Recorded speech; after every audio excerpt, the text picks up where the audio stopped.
In March of 2005, hundreds of representatives from academia, governments, and the meat industry gathered in London to discuss animal sentience, the ability of animals to experience suffering, and the responsibility our knowledge of their sentience carries with it. I am here to tell you that all farm animals in the USA are happy.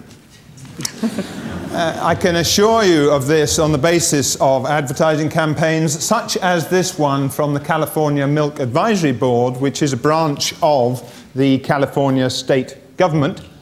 They have advertising campaigns, particularly television advertising. Great cheese comes from happy cows come from California, and their website, Real California Cheese, has a section called Happy Cows. I think one of the animals now that's got a tremendous amount of problems now is the dairy cow. Lameness has gone through the roof. Their fertility level has just gone right down the drain, so they have difficulty getting them bred. You know, some cows are only lasting for 2 lactations for 2 years. That's just atrocious. They were sued on the grounds that these advertisements were somewhat misleading, and the case was dismissed earlier this year. And here's the report in the San Francisco Chronicle. The case was not dismissed on the grounds that it was wrong.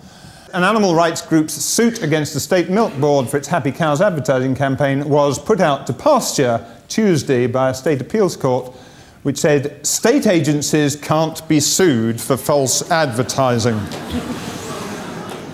So if you thought the USA was litigious, individuals can be sued for lying, organizations can be sued for lying, but the state cannot be sued for lying, which is a very interesting situation. The chicken ads showed a mixed farm in a barnyard. The chickens pecking, the horse, the cow, you know, like the Bugs Bunny cartoons. And people, my friends at Columbia, I went to visit them. You still involved in animal issues? Yeah, I'm involved in animal issues. Why? Well, we are too. You've sensitized us. I said, what do you do? Well, we buy chicken from mega farms because those are happy chickens. That naive. We're talking about people with PhDs whose IQs are off the scale.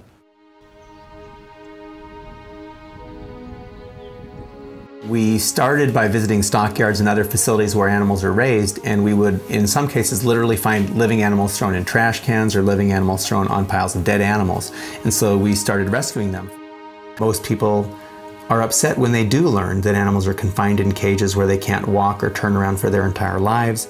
People don't think it's right to confine animals and to keep animals in such a way that their basic needs are not being met. Now, I don't want to ever suggest that the people who came up with these systems were unconcerned about animal welfare.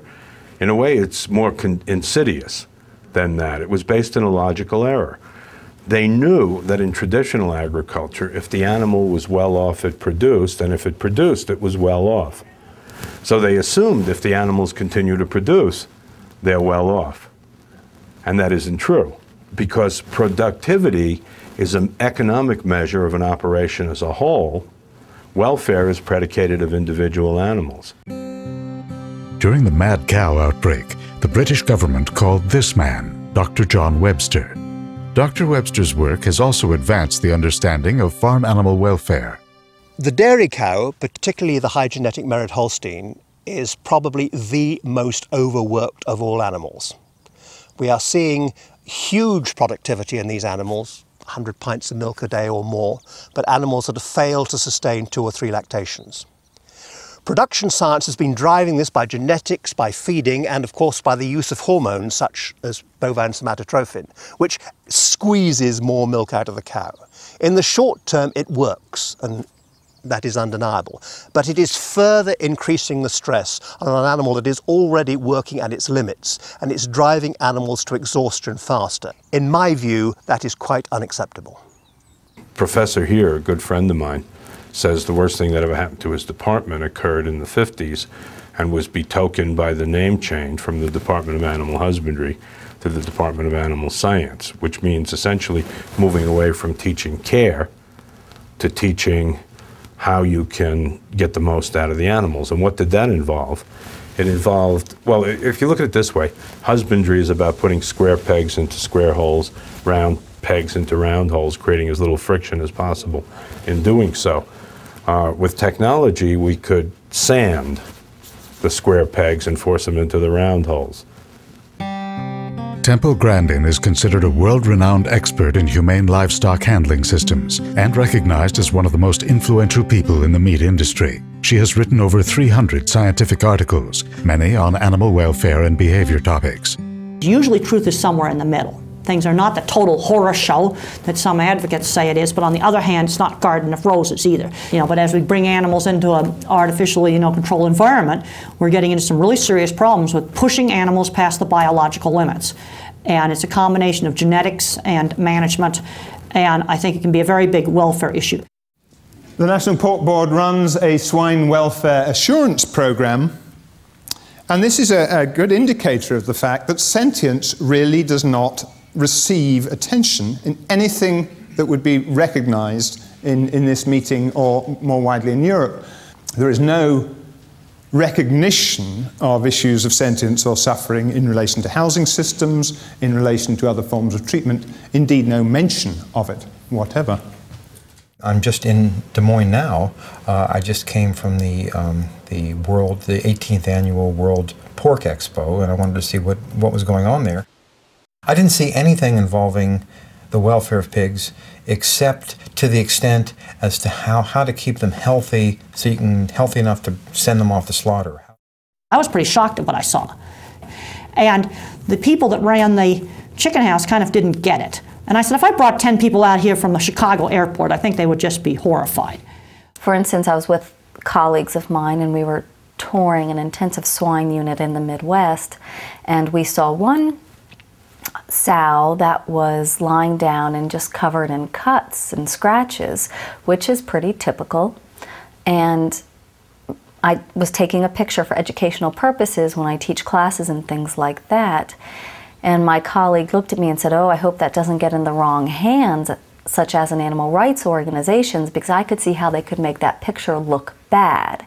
And all what I kept thinking was, but this is bad.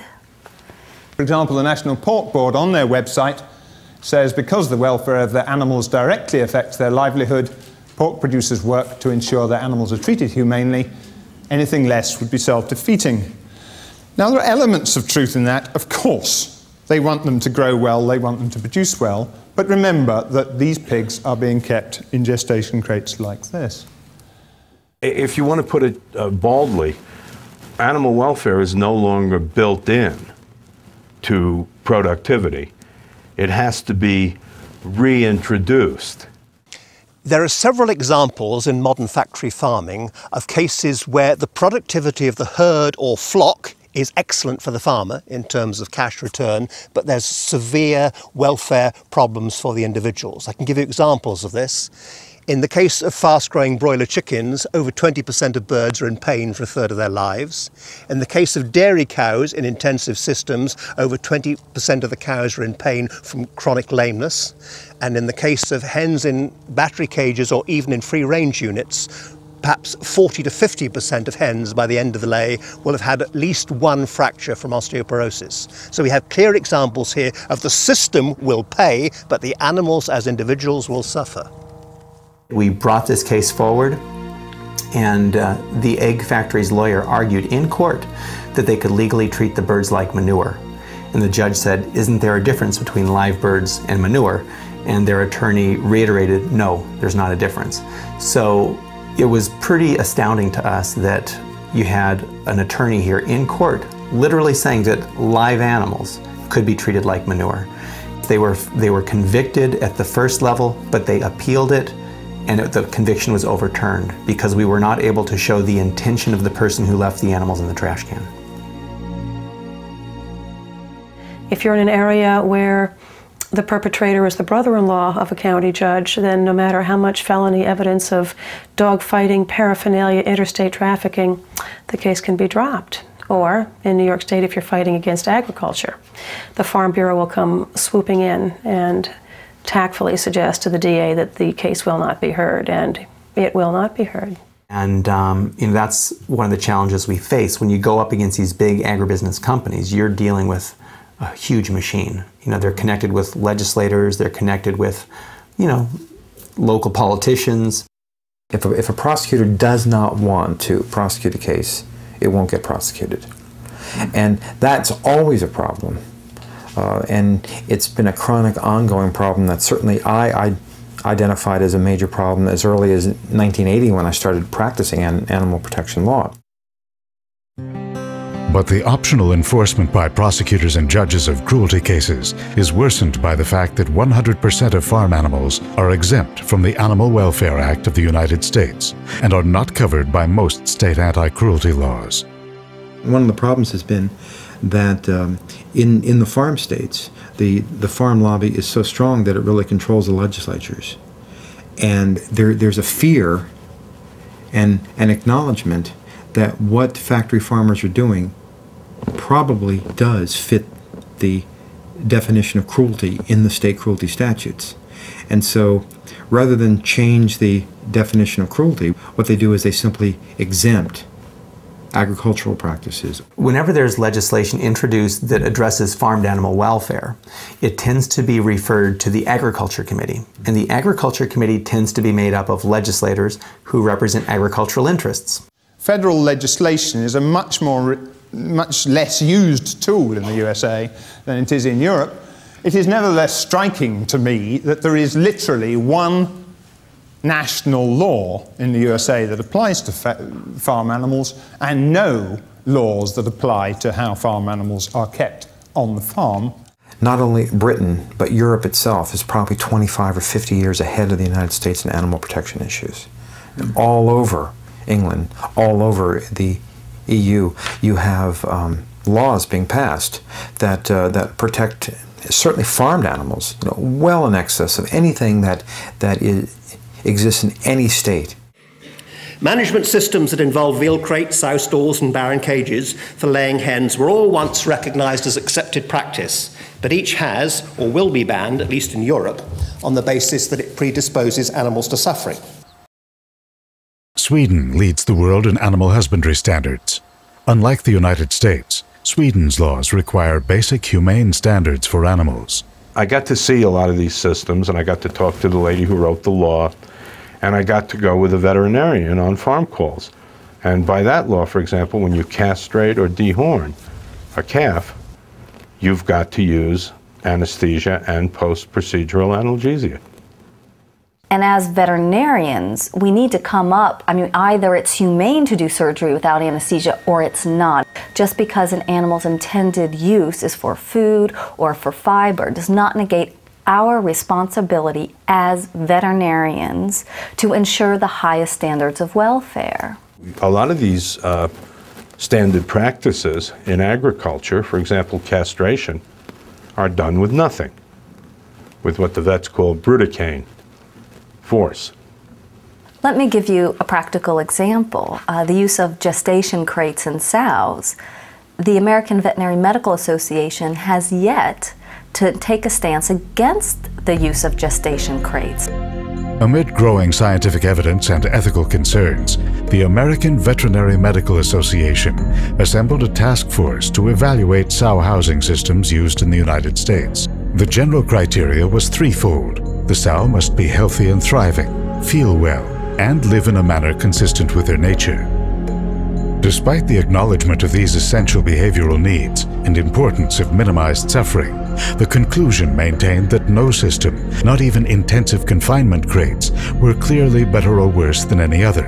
In other words, sow crates were not considered inhumane. To resolve this apparent discrepancy between criteria and conclusion, we looked at objectivity, recognized as a factor in the study. Of the 11 members, few had credentials outside production science. Kathy Chin is a politician and pork producer who has had ties to the National Pork Board. Her support of gestation crates is well documented. Paul Sundberg, also with ties to the board, has a history of advocating gestation crates and has even accused those who do not share his opinion of using unscientific parameters. In 2001, the Washington Post reported Mr. Sundberg saying, "Science tells us that a sow doesn't even seem to know that she can't turn." But not only is this not a scientific assertion, science has never proved such a claim. I tell you, when I hear that kind of talk, and I know it's coming from the industry to try to get us to think that these animals living in prison or in confinement are comfortable and happy, it makes me crazy. I've been around pigs for almost 40 years now, and I'm talking about thousands of them living outdoors on our traditional farms or in confinement buildings.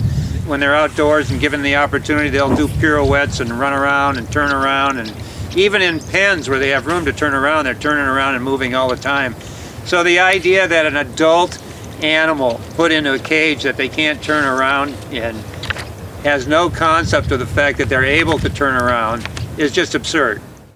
Gail Golab, the Associate Director of the Animal Welfare Division, was asked to give an interview concerning the AVMA's position on gestation crates, veal crates, and battery cages. While an interview was initially granted, the first interview acceptance letter made clear Dr. Golab would not address any specific farming practices. Soon after we accepted these terms, the interview offer was rescinded by the AVMA. Gail Golab referred us to swine veterinarian Tom Burkgren. He declined to discuss sow crates on camera. If the AVMA wants to be seen as leaders in animal welfare, we need to be a lot more proactive in what we do and what we recommend, and we need to make sure that we're focusing on the animal's welfare and not the industry behind the animal. So, does the AVMA really use science or ethics? Another piece of evidence may be found in an unlikely place. Foie gras is essentially fatty liver, which is a serious medical condition in many species, normally which as veterinarians we're trained to treat and how to prevent it. The ethical decision to ban foie gras around the world has come from science. This resolution, drafted by veterinarians, contended that inducing liver disease by force-feeding birds was inhumane and referenced the requirement in the Veterinarian Code of Ethics to relieve disease and suffering, consider the needs of the patient first, and minimize pain or fear. The AVMA also specifically mentions ethics in its guiding principles. Although in 2005, the AVMA voted down the resolution opposing forcefully overfeeding birds. The detailed rationale reported in the association's own journal seemed to be affected little by science or ethics. Dr. McCarthy pointed out that birds have a very tough esophagus that can accept a great deal of abuse. Dr. Munschauer recalled his visit to a farm, stating, "I didn't see exploding esophaguses," and added that the birds seemed to be well cared for. But is the absence of exploding body parts considered evidence of adequate welfare? Another veterinarian warned his colleagues not to give the squeaky wheel the grease, which seemed to imply that the greater the objection to inhumane practices, the less likely the AVMA should be to act. It was insufficient available science ultimately given as justification, but the facts indicate that there was a large body of science available, evidenced in part by a legal brief assembled by the Humane Society of the United States, 900 pages in all, detailing scientific evidence, affidavits, and pathology reports, such as this one from the New York State Department of Environmental Conservation, documenting aluminum in the bird's gizzards, death occurring at the time of force feeding, and other serious conditions. The press release also implied that foie gras production has a minimum adverse effect on the birds.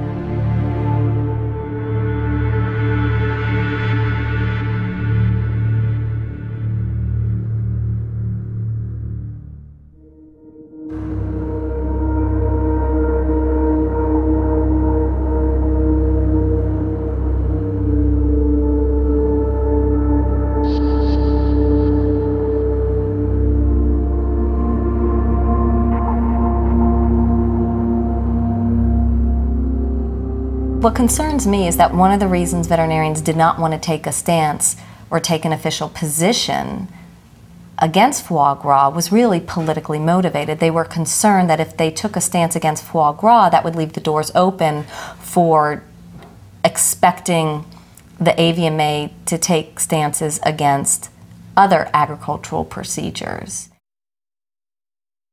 Animals have evolved to cope with stress. And it would be futile to say that we should give our farm animals a life that's entirely free of stress.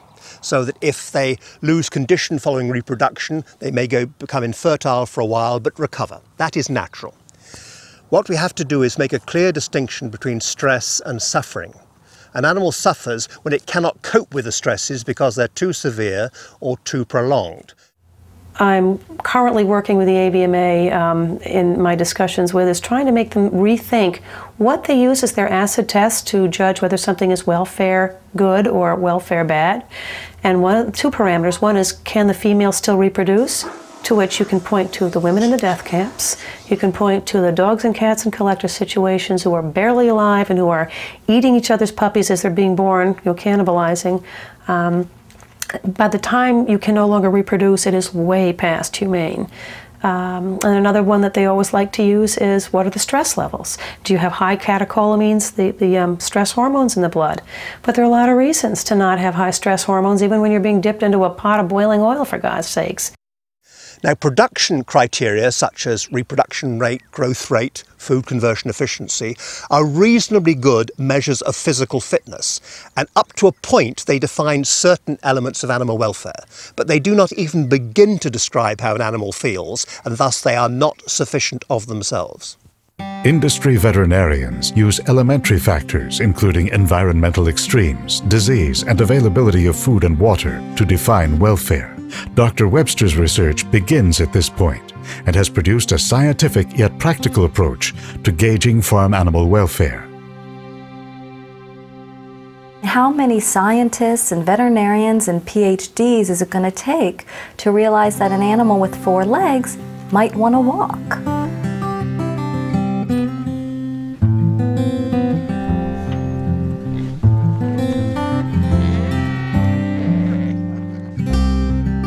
One of the swine practitioners at the AVMA says the only behavior a sow is capable of is aggression. That means he has spent 30 years with one species and knows nothing about it.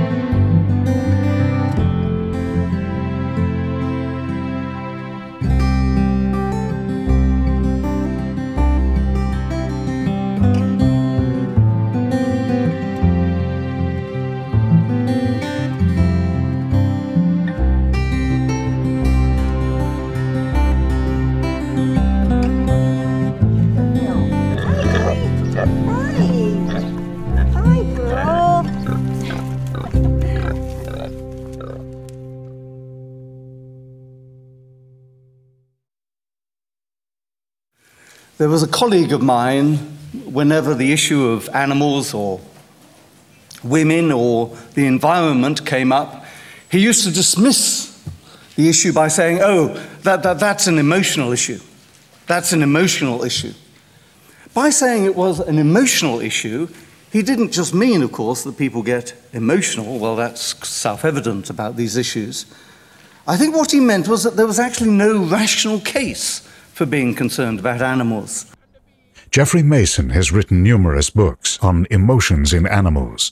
However, his training as a psychoanalyst has helped him gain insight into misunderstandings of human emotions. It occurs to me that there are, of course, times when to sentimentalize the lives of animals is wrong, but that's only when those sentiments, those emotions are false. After all, when we talk about child abuse or we talk about civil rights, we don't consider that our response is completely irrational because we have feelings about it. So I feel that in the same way, we can have very strong feelings about the abuse of animals and yet make a perfectly rational case that they do indeed suffer. Is this speech by the late Senator Wellstone in defense of the livelihood of small farmers irrational because it contains emotion? We want to see these conglomerates broken up, and we want to see some competition so that our producers have a fair shake in the marketplace. That's what we want, so we get a decent price. Sometimes you do feel a lot of anger when you're dealing with these issues, particularly when you're dealing with animal cruelty issues. It's emotionally draining. Anthropomorphism was once thought to simply mean attributing emotions to animals. We have now come to learn that emotions, while varying in degree and complexity, are common to all mammals. It isn't wrong to talk about animals having emotions. What is wrong is ascribing the wrong emotion to the animal. For example, when birds are singing, people saying they're happy. In fact, they may be having a territorial dispute. I don't know about mosquitoes, I won't worry about them today, but the animals that we deal with and who we deal with all the time, the question isn't if animals have emotions, it's why they have emotions and why have they evolved. And I assume that animals don't like to be shocked, cut up, starved, chained, stunned, crammed into small prison-like cages, tied up, ripped away from their family and friends, or isolated, and this variation on these horrific themes just go on and on. I'm assuming they don't like it. The next thing to say is that suffering is an emotional state. It arrives by feelings. It is defined by sentience, not by cognition. Generally, audiences may have some difficulty with identifying with suffering in a sheep. That doesn't appear to be very bright. But if you have difficulty with this concept, consider the case of children with Down syndrome. I think we would agree they lack the cognitive abilities of a child with the full intellectual capacities. But nobody who's had any experience of a child with Down syndrome would suggest that they lack anything in their capacity to feel joy and pain. Indeed, they may be even more intense. So we have to separate the notion of advanced intelligence with the capacity to suffer. Okay, there's no question. Let's just go back to the brain, because I think in animal behavior, you got to start at the brain and work out. And a lot of my background is biology, neuroscience, physiology, training. There's no question, and the science is very clear on this, that mammals and birds feel fear and pain. And when it comes to pain, both mammals and birds will do what's called self-medication. I think this is one of the gold standards that proves that animals really do feel pain, and it's not just a reflex. And in these types of experiments, they did is they artificially induced arthritis with a chemical, and when the leg is freshly inflamed, it eats the painkiller feed. And then as the leg heals, it switches over to the plain feed. In other words, it will self-medicate. And that proves it's not a reflex. And the fear circuits in animals' brains have been completely mapped. And there's probably 200 or more scientific papers on this. It's very clear. Another thing that indicates that animals feel fear and pain is that they react to the common psychiatric drugs similar to people. My wife and I once visited a model dairy farm at the University of California, Davis. And at one point, I heard what sounded almost like crying, and I asked what it was, and the young graduate student who was taking us around said that's a small calf who's just been separated from her mother, and she's calling her mother. And if you listen in a moment, you'll hear the mother calling back, and sure enough, the mother was trying to comfort her. And I said, why was she doing this? Because she'd been separated from her mother. And how long, I asked, would this go on? And she said, nobody knows. Sometimes it's a few days, sometimes it's a few weeks, sometimes it goes on for months. So I can talk to you about biceps and triceps and blood levels and oxytocin, but I can't give any context to what an animal might be doing or feeling. So we need to do it critically, as Gordon Burghardt says, and we need to do it carefully, and we need to do it biocentrically. But I don't think that by being anthropomorphic, we lose the animal's view at all.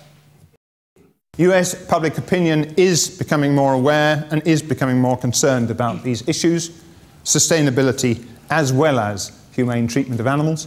It is being led by niche markets. Certified Humane, for example, run by an organisation called Humane Farm Animal Care, and in the standards it says livestock must have, for example, a diet designed to maintain full health and promote a positive state of well-being. The key to the standards is animals have to be able to move and express natural behavior. I put together a first-rate scientific committee. I mean, the people on this committee are, in the United States, there aren't that many, and they're all on the committee who have done all their research in animal welfare. At the end of the first year, we had 143,000 animals raised under this program. At the end of 2005, we had 9.5 million. And they're saying, I have some money, I can now vote with my dollars, because I can't vote for my elected officials because they work for a corporation or they're heavily influenced by lobbyists. They're not going to listen to just me who's got one vote. So I can walk into a supermarket and say, I'm going to give you $1 for this product because I like this product. And consumers can be individuals, you know, who go shopping. We have a little form we ask them to bring to the dairy or the grocery or the meat manager saying, have your suppliers become this? It could be like D'Agostino Supermarket in New York. They announced that they were going to ask all of their suppliers to become certified humane. First of all, we believe it's something that our customers would want the choice for. And secondly, we do believe that there's no reason to, you know, be cruel to animals just because they're being used for the food supply. The products of Grass Point Farms bear the Certified Humane label. This is the farm I grew up on. This is also the farm that my dad grew up on and was raised. This is also the farm that my grandpa, Joe Tamandel, was raised on. Fortunately, my parents discovered a system of animal agriculture that relies on managed grazing. Instead of confining animals to acres of concrete and bringing them hundreds of tons of stored feed, which may consist of high levels of grain, food and animal byproducts, antibiotics, and growth regulators, we simply let our cattle out to harvest the green grass, which is what they were designed to do. One of the things that astounds me is how sometimes we think we're powerless. We're not powerless. Stop eating meat, stop using animals in education and research if that's how you feel, and vote with our pocketbooks. And one of the most refreshing things we've seen in Europe in the last 10 years is an explosion in the sale of free-range eggs. 10 years ago, they were perhaps 5% of the market. Now they're over 50% of the market. What we're seeing here is that people have changed their buying habits because they care about the hen. Now, if they can do that about the hen, they can certainly do that for the dairy cow. So what we are seeing is consumer demand for higher welfare, and farmers will ignore that at their peril. Bill Nyman and his wife Nicolette run a livestock operation that delivers over 2,000 pigs per week to market. Despite these numbers, they insist on a natural life for their animals and reject factory farming. Actually, we've adopted the protocol at the Animal Welfare Institute. They've come up with a set of standards that really enables pigs to be pigs. They have to have access to the outdoors. They have to be able to realize their instinctive needs. They're never, ever in a cage. We don't allow any kind of crates, whether farrowing crates, gestating crates, any kind of confinement in small crates, which is really totally unnatural to the way pigs live in nature.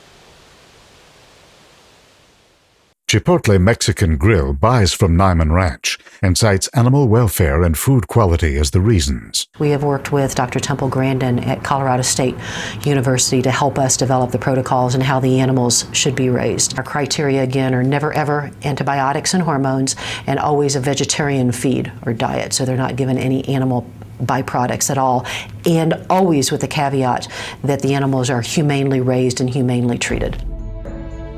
The Free Farmed label is part of the American Humane Association and advertises itself as a farm animal welfare program. Free Farmed manager Elena Metro declined to be interviewed on any aspects of the program. Neither she nor the CEO of the AHA, Marie Ballou Wheatley, responded to questions about the program, despite the claim on the Free Farmed website that consumers can be guaranteed that animals are treated humanely. We found that Elena Metro has done interviews as the executive director of the Colorado Pork Producers Council, an organization described as the state's hog farmers advocacy group by the Pueblo Chieftain Online. We also found that she even defended the industry from environmental regulations she characterized as overly burdensome and often based on emotion rather than upon sound science. The land Elsie Herring lives on in North Carolina has been in her family for over 100 years, but this tenure has given her little protection from the pork industry. Early to mid-90s, they started spraying animal waste in this field here, which is actually our property. The smell was horrible because the air that we were breathing was permeated with the animal waste. This stuff is live. When I went to before the health board, no matter what I said, a representative from the pork industry was there to put a different swing on what I said. The response to the complaints of Elsie and her 99-year-old mother were less than sympathetic. I first received a letter from an attorney for the pork industry, and he's also the attorney for this county, or the town, I'm not sure now, but at any rate, he wrote me this intimidating letter. The lawyer also told me that I may have to do jail time.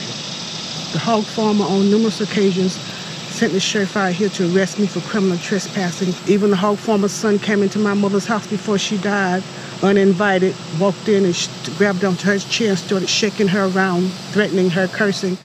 This study, published in Environmental Health Perspectives, documented concerns of others in the community who feared intimidation.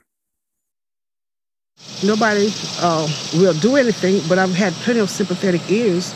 You know, once the industry found that they were trying to help me and my family, they you know, all of a sudden were unemployed. And they first started tampering with what belonged to us when they went down to the river here and took our family cemetery. And then they came up here and they systematically started taking our land, but they've just changed documents, just practically erasing my family and who we are. There's times when I feel,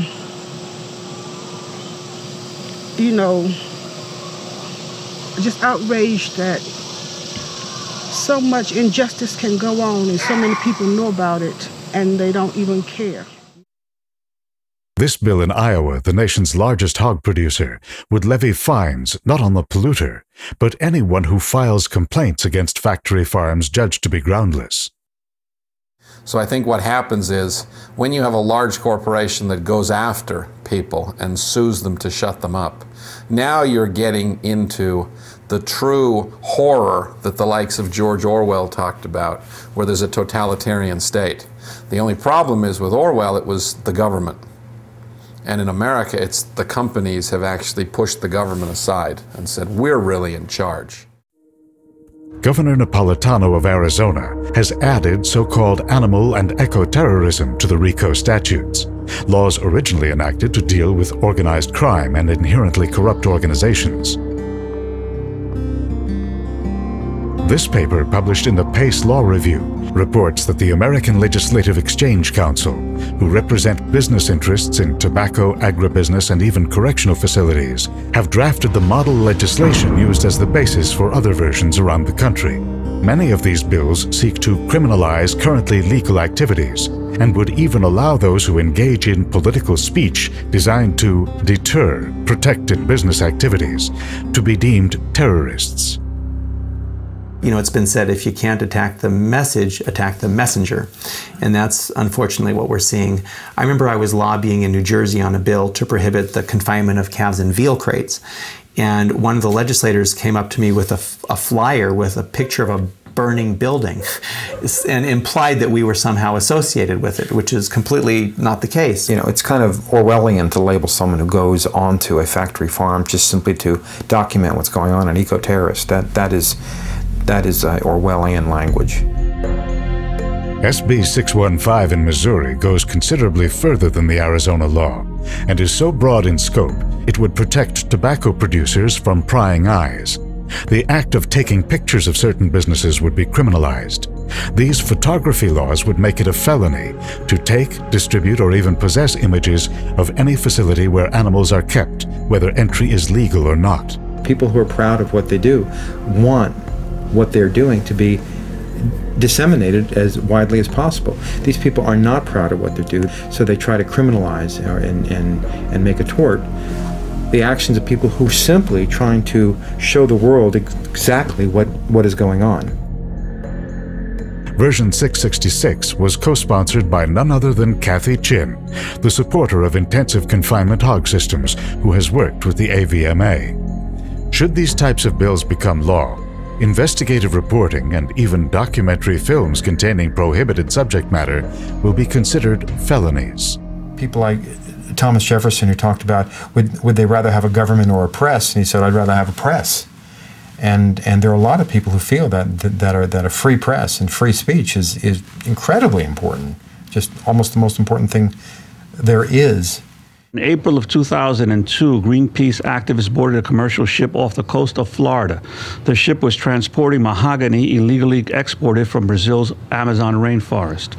The activists unfurled a banner stating, quote, President Bush, stop illegal logging. They did not engage in violence or destroy property. Minor charges against individual activists were settled last year. Enter Attorney General John Ashcroft and the Justice Department. This past July, Ashcroft charged Greenpeace under an obscure 1872 law that appears to have been used only twice. The law was originally intended to end the practice of sailor mongering, or the luring of sailors with liquor and prostitutes from their ships. If convicted, Greenpeace could not only lose its tax-exempt status, but be forced to regularly report its activities to the government. We're joined.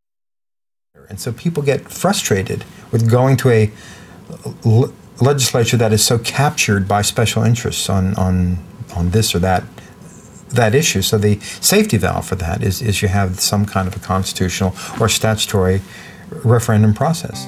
In Arizona, Proposition 204 has been put forth by the public to protect animals from confinement systems such as veal and sow crates. Jim Clinker opposes the Humane Farming initiative and holds the opinion that this is the work of those he labels anti-meat activists. No, I think people who eat animals like myself should be especially aware that where the animal comes from, who's producing the animal, and how the animal is treated.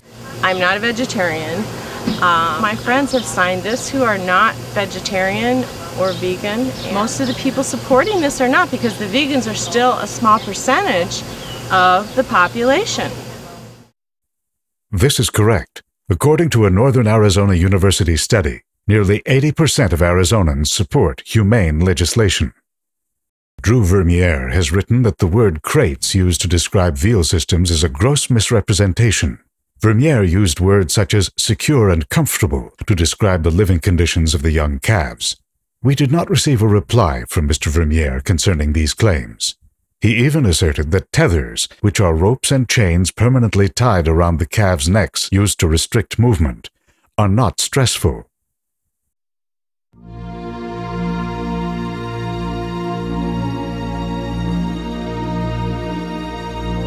And if these were dogs or cats in this situation, everybody would be jumping up crying animal abuse. But if you say it's animal abuse, you are labeled as an animal rights activist and you are shunned from the community. The sad part is that the law is still the law of the land. And if the government has the ability to change the law, and the lobbyists are paying the officials who make the changes to change it to accommodate their need to protect a failing industry, then we have dramatic consequences. Amid broad-based support for the Humane Farming initiative, early in 2006, Arizona rancher Senator Franklin Jake Flake proposed SCR 1035, which would allow only a special appointed committee to oversee agriculture in the state of Arizona. This legislation would require a constitutional amendment that would prohibit all voter initiatives on the issue, and was even backdated to repeal Proposition 204 should voters pass it. Flake's attempt to advance his personal financial interests by acting against the will of the people received a strong response from people of all political persuasions. This article pointed out that a hog operation in Flake's district was likely to be the only one affected by his proposal, while an Arizona State University law professor was more blunt. Flake's justification for his actions was that agriculture was a complex and important business activity. But even if the senator believes that agriculture is similar to other technologically advanced industries, it is these complex and important industries that receive the highest degree of oversight and are not exempt from it. Activities in banking, stock exchanges, and energy companies can also have far-reaching effects, which is why society, not simply industry insiders, have influence over their operations. Laws exist because those with conflicts of interest are unable to self-regulate. Are industries that emit pollution the best suited to set environmental laws? And are managers of sweatshop operations and employers of migrant laborers able to judge workers' welfare with a clear head? Elected officials are very much beholden to special interest groups. They've been entrusted with the soul, the conscience, the guidance. They've been asked to right the ship, and they've basically abused the privilege, and they're not even worried about the privilege. Joseph Goebbels illuminated the fact that any information repeated enough times becomes the truth. But has this principle found its way into science? Some factory farm advocates have claimed that children would have to fight wild animals for food should confinement crates not be used. Compassion in World Farming assembled a comparative analysis of pig systems in use around the world. While the systems were varied, it was clear that lifelong crating was not a necessity, not even with indoor systems. Competition for food is often cited as justification for crating, yet feeding systems such as this one eliminate such problems. Animals can be fed individually and then be released manually, while automated systems allow the pigs to enter, feed, and exit on their own and return to a forage area where essential behavioral needs can be met. But just as ice delivery companies were replaced with the advent of refrigeration, antiquated systems such as these are not well supported by current science or technology. In the end, the fact remains that sound husbandry principles have a track record of more than 3,000 years, while intensive confinement has been used for little more than 40 years and has delivered questionable results. As an environmental lawyer, one of the things I often like to explain to people that they don't realize is that the United States already has a very good code of environmental laws. If our laws were actually enforced as they should be, a lot of what is happening on the landscapes right now with big confinement animal agriculture could not happen. The real cost of raising pigs indoors versus outdoors is being paid by the taxpayers.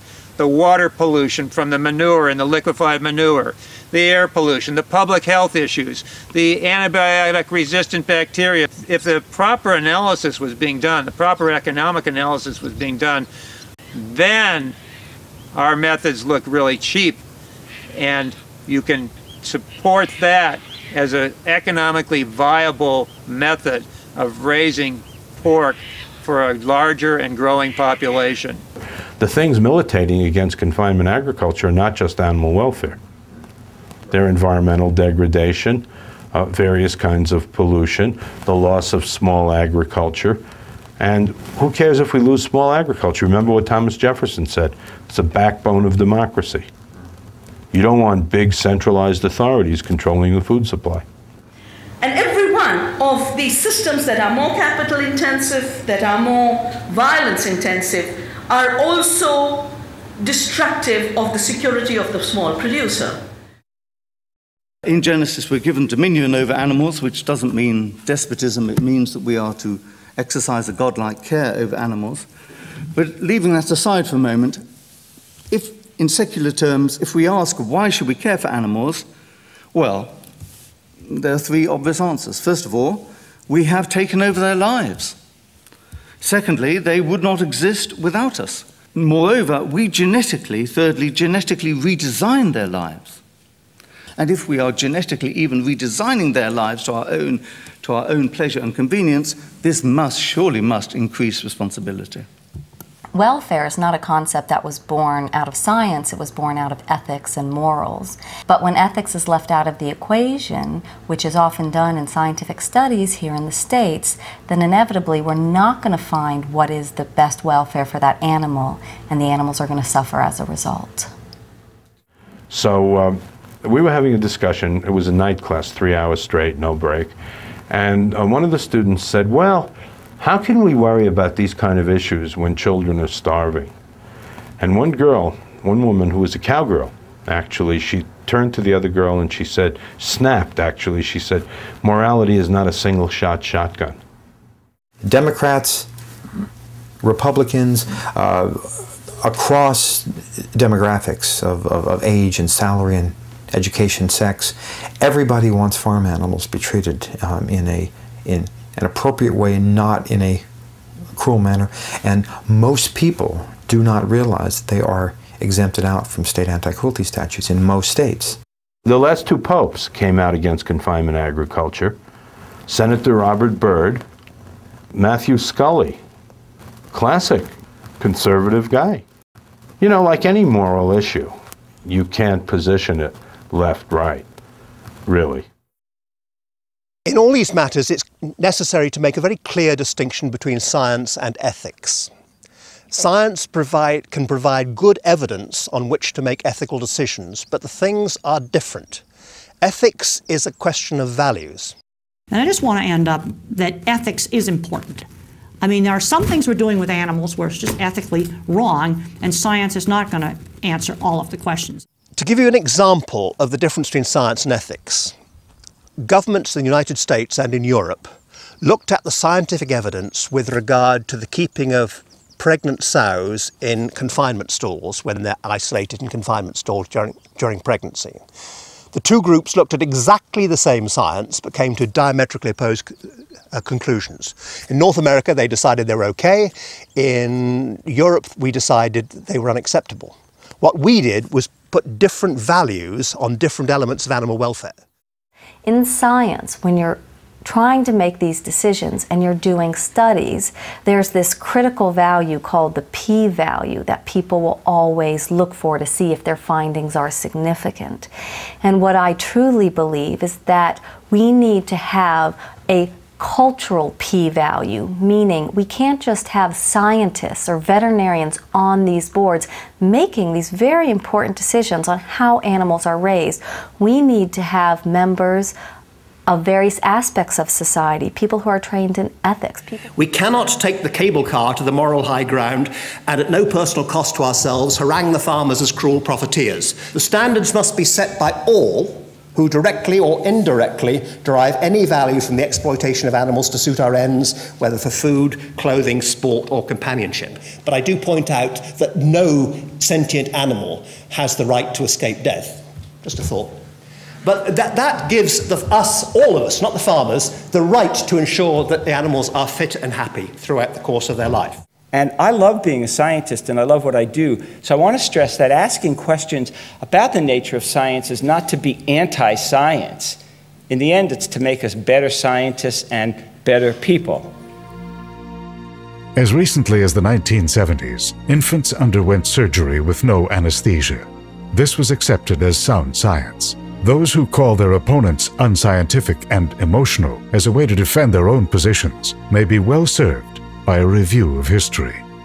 Is science the only show in town? Are there different ways of knowing? And how do we blend in these different ways of knowing? How do we blend in science sense with common sense? You begin with the assumption of the need for compassion. And I think that is something highly scientized Western societies can learn from ancient philosophies of ahimsa and nonviolence, which assume that all beings have rights to welfare. It's not about trying to put anybody down. We're not against farmers inherently. I mean, farmers are very hard workers. We're against cruelty.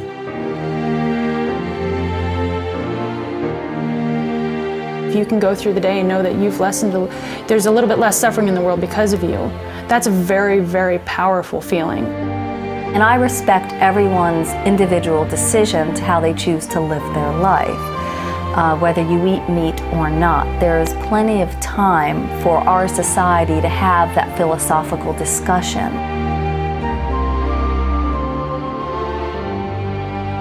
What there isn't time for is how these animals are treated when they are raised in today's intensive farms for us to eat.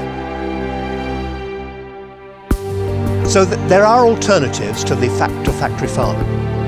And the new scientists need to be people who understand both sides of the question. Neither are alone enough. We need good production science, we need good welfare science that recognizes that animals have a job to do, but also recognizes that they are sentient creatures who are worthy of our respect.